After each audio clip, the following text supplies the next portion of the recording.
Hello class, welcome है आप सभी का स्टूडेंट। आई होप आप सभी का फेस्टिवल बहुत अच्छे से निकला हो and happy Diwali once again to all of you. So start करते हैं आज का ये next practice set. Again NVS TGT PGT most important and you can see the pattern of question because ये सब प्रीवियस ईयर से हैं और ऐसे ही क्वेश्चंस आते हैं, इनसे अलग नहीं आते हैं। और जो मैंने लास्ट आरपीएससी पीजीटी पढ़ाया है students as it is question, उसमें से 4 से 5 मैंने खुद देखे, आप लोग मैच कर सकते हैं। जो मेरे सिर्फ मैंने 10 सेट लगवाए थे उनको और उसमें से एज इट इज़ क्वेश्चंस आए हैं एग्जाम में। तो आप लोग बिल्कुल अच्छे से तैयारी कीजिए और जिस तरह से मैं एनालिसिस कराती हूँ साथ में जो एक्स्ट्रा पॉइंट उस क्वेश्चन से जुड़े हुए होते हैं जिससे आपके 10 और क्वेश्चन आ जाए तो वो भी बहुत इंपॉर्टेंट होते हैं, ठीक है। और जो मेरे साथ स्टार्टिंग से जुड़े हैं उनको तो ये पता ही है, और जो नए सब्सक्राइबर हैं, जो नए स्टूडेंट्स हैं, सब्सक्राइब करते हुए आगे बढ़ें। शुरू करते हैं हमारा very first question. Wordsworth and Coleridge publish lyrical ballads in. Again lyrical ballad is a most important, 1718 में पब्लिश हुआ था इसका फर्स्ट एडिशन। टोटल इसके 4 एडिशन है। अभी पहले तो अपना आंसर देख लेते हैं हम। इसका आंसर क्या है कि वर्ड्सवर्थ एंड कॉलेरिज ने मिलकर लिरिकल बैलेड पब्लिश कराया था। पोएट्री कलेक्शन का एक बुक है ये लिरिकल बैलेड, ठीक है, 1798 में, 1798 में। और इसमें बात होती है तो इसके 4 एडिशन आए थे स्टूडेंट्स। पहला जो आया था 1798 में, दूसरा एडिशन आया था 1800 में, थर्ड एडिशन आया था 1802 में एंड फोर्थ एडिशन आया था 1805 में, ये वाला। तो इस तरह से ये इंपॉर्टेंट होता है लिरिकल बैलेड। इसमें ये भी बनता है क्वेश्चन कि लिरिकल बैलेड में कितनी पोएम कॉलेरिज की थी, कितनी वर्ड्सवर्थ की थी पहले एडिशन में जो 1798 में आया था। तो वो भी हम लोग अभी आगे देखेंगे। वैसे मैं बता देती हूँ 4 पोएम जो है कॉलेरिज की रही और अपनी 19 पोएम वर्ड्सवर्थ की रहती है। टोटल 23 पोएम्स रहती हैं lyrical ballad bye William Wordsworth and Coleridge, जिसमें से कि कॉलेरिज की जो सबसे इम्पोर्टेंट पोएम है एक, जो हम कहते हैं कि the rhyme of ancient minor, वो भी इसी में आपको मिलेगी स्टूडेंट। और मैंने कम्युनिटी में भी इसके अपलोड कर दिए हैं कितनी पोएम्स किसके द्वारा हैं और लिरिकल बैलेड की फर्स्ट एडिशन में कितनी पोएम्स थी, वो सारी 24 पोएम्स के नेम जाके ज़रूर से आप लोग देख लीजिएगा। नेक्स्ट क्वेश्चन है how many parts are there in the prelude. कितने पार्ट्स हैं प्रेल्यूड में? देखिए आंसर इज 14। प्रेल्यूड वर्क जो है हमारे विलियम वर्ड्सवर्थ का है। वर्ड्सवर्थ की बात कर लेते हैं, ये इंपॉर्टेंट है। विलियम वर्ड्सवर्थ का ये ऑटोबायोग्राफिकल एपिक है इनका। ये प्रेल्यूड जो वर्क है वर्ड्सवर्थ ने जो लिखा है ना, तो ये इनका ऑटोबायोग्राफिकल पोएम या एपिक इसको कहते हैं। और ये इनकी डेथ के बाद पब्लिश हुआ था 1850 में। 1850 में ही वर्ड्सवर्थ का डेथ ईयर है, लेकिन उनके डेथ के बाद सेम ईयर में पोस्ट्यूमसली पब्लिश हुआ था। और ये जो टाइटल है ना द प्रेल्यूड, ये टाइटल इनकी वाइफ ने दिया था, मैरी जो उनकी विडो थी उन्होंने। और ये वर्क इन्होंने लिखना शुरू किया था 1798 से। 98 में लिखना शुरू किया था, लेकिन लिखते रहे लाइफ टाइम तक और बाद में इनकी आफ्टर डेथ पब्लिश हुआ था। ब्लैंक वर्स में लिखा हुआ है, पोस्टुमसली पब्लिश हुआ था। इसका एक और टाइटल है द प्रेल्यूड का, वो है growth of a poets mind. Growth of a poets mind. इतने सारे पॉइंट इससे बनते हैं। और इसमें पोएम्स जो है कितने पार्ट्स हैं, सॉरी, तो पार्ट्स हैं टोटल 14। इंपॉर्टेंट है ये प्रेल्यूड बाय विलियम वर्ड्सवर्थ। उनकी स्पिरिचुअल ऑटोबायोग्राफी भी कहते हैं इसको, ऑटोबायोग्राफी भी कहते हैं। और ये इन्होंने कॉलेरिज को एड्रेस करके लिखा था। Next question, Milton you shouldst be living at this hour. देखिए मुझे ऐसा लगता है जब मेरे सामने वो क्वेश्चन आता है ना, उससे रिलेटेड जितने भी पॉइंट आते हैं मेरा यही उद्देश्य होता है कि आपको मैं सारे बता दूं। तो मैं बताती चली जाती हूँ और ये आपके माइंड में स्ट्रक करते हैं और एग्ज़ाम टाइम पे आपकी हेल्प भी करते हैं। नेक्स्ट क्वेश्चन देख लेते हैं। Milton you shouldst be living at this hour, ये आपका वर्क लिखा है। ये जो कोटेशन है ये दिस इज़ बाय वर्ड्सवर्थ। इन्होंने वर्ड्सवर्थ की पोएम है लंदन 1802। ये वर्ड्सवर्थ की पोएम है लंदन 1802। उसमें ये लाइन है, इन्होंने मिल्टन के लिए लिखा था ये पोएम वर्ड्सवर्थ ने। उसमें हमें ये कोटेशन मिल जाती है, मिल्टन आज तुम्हें आज इन आवर्स में भी जिंदा होना चाहिए। इस तरह से ये लिखते हैं, you shouldst be living at this hour. ये दाव जो होता है इसको यू से मानते हैं। Next question is who called Wordsworth the egotistical sublime. Egotistical sublime ये एक फ्रेज़ है, इसको कॉइंट किया था जॉन कीट्स ने। जॉन कीट्स ही इसका आंसर है। तो वर्ड्सवर्थ को ईगोटिस्टिकल सबलाइम किसने कहा है? जॉन कीट्स ने कहा है। और एक्चुअली ये क्या है? ईगोटिस्टिकल सबलाइम जो फ्रेजेस है coined by John Keats to describe the poetry of Wordsworth. Wordsworth की पोएट्री को डिस्क्राइब करने के लिए ही इन्होंने ये टर्म बनाया था, ये फ्रेजेस का आविष्कार किया था। इन 1818 इन्होंने एक लेटर लिखा था रिचर्ड वुडहाउस को, उसमें इन्होंने ये टर्म की जिक्र किया था। तो जॉन कीट्स ने कहा था वर्ड्सवर्थ को the egotistical sublime. Next question is lyrical ballad comprises poems by Wordsworth and Coleridge. तो लिरिकल बैलाड में जो पोएम है वो किस किस के द्वारा है? Wordsworth and Coleridge, S T. Coleridge, Samuel Taylor Coleridge. Next question, which of the following Wordsworth is considered his greatest autobiographical epic? इनमें से कौन सा शेक्सपियर का ग्रेटेस्ट autobiographical epic है? So the correct answer is B, the Prelude. The Prelude, written in begin in 1798 and published in 1850.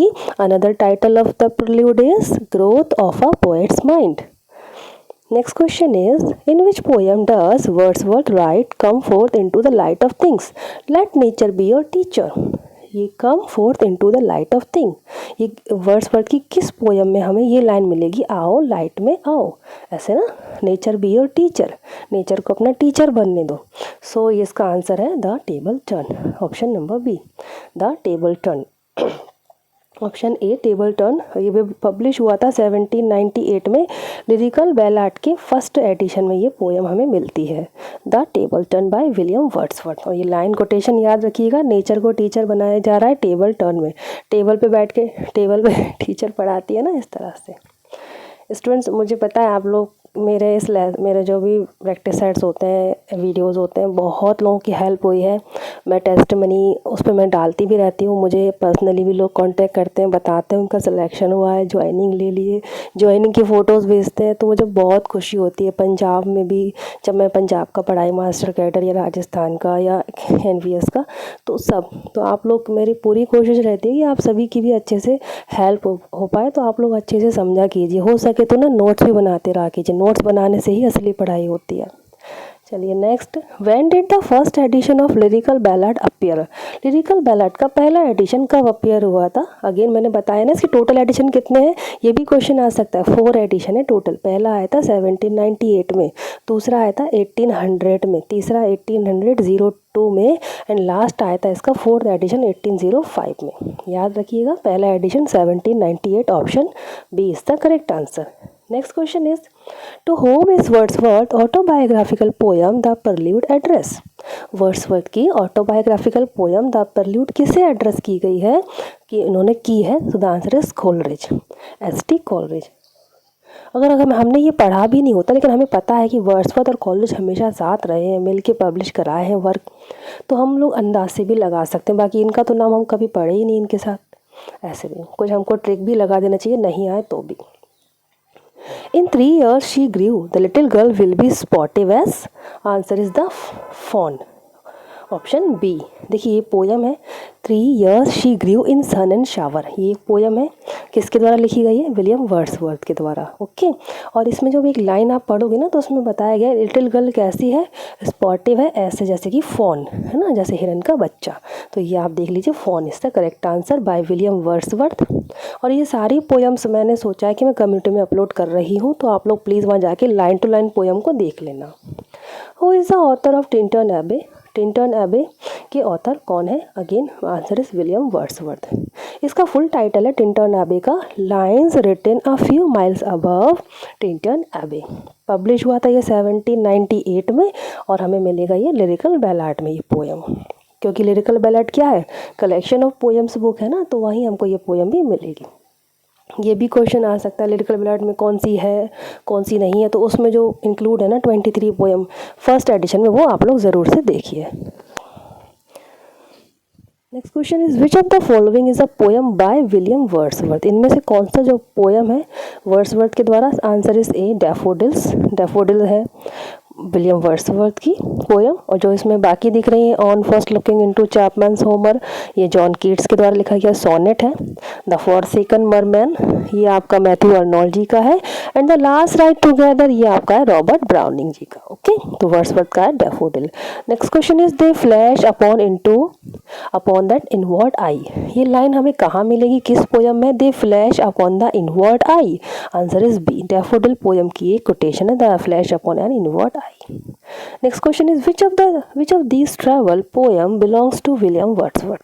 Travel poem, ध्यान रख लेना, इनमें से कौन सी ट्रैवल पोयम है जो विलियम वर्ड्सवर्थ से बिलोंग करती है? So the correct answer is descriptive sketches. Descriptive sketches publish हुई थी 1793 में। ये बुक भी कह सकते हैं इनको, पोएम है, ट्रैवल पोएम है bye William Wordsworth. Next question is, देखिए इंपॉर्टेंट है ये वाला क्वेश्चन, कि लिरिकल बैलाड जो है अपीयर्ड हुआ था विद, तो इसमें जब ये अपीयर्ड हुआ था तो किसकी कितनी पोएम थी। ठीक है, आपको ऑप्शन दिख रहे हैं, बड़े ही कंफ्यूजिंग, देख लेंगे। 4 poems by Coleridge and 19 poem by Wordsworth. Coleridge की सिर्फ 4 पोएम है और बाकी 19 किसकी हैं, हमारे कॉलरिज विलियम वर्ड्सवर्थ की हैं। और टोटल 23 पोएम्स हमको लिरिकल बैलाड के फर्स्ट एडिशन में मिल जाती हैं, जो कि पब्लिश हुआ था 1798 में।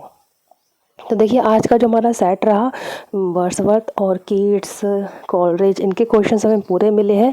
ऐसे ही क्वेश्चंस आते हैं, अगेन मैं बता दूं, जो ज़्यादा डीप पढ़ रहे हैं या जिनको कुछ समझ नहीं आ रहा है कि मैं कहाँ से शुरू करूं, इतना वास्ट है लिटरेचर, तो बिल्कुल ना परेशान हो, आप सिर्फ इन क्वेश्चंस को एज इट इज़ लर्न कर लो।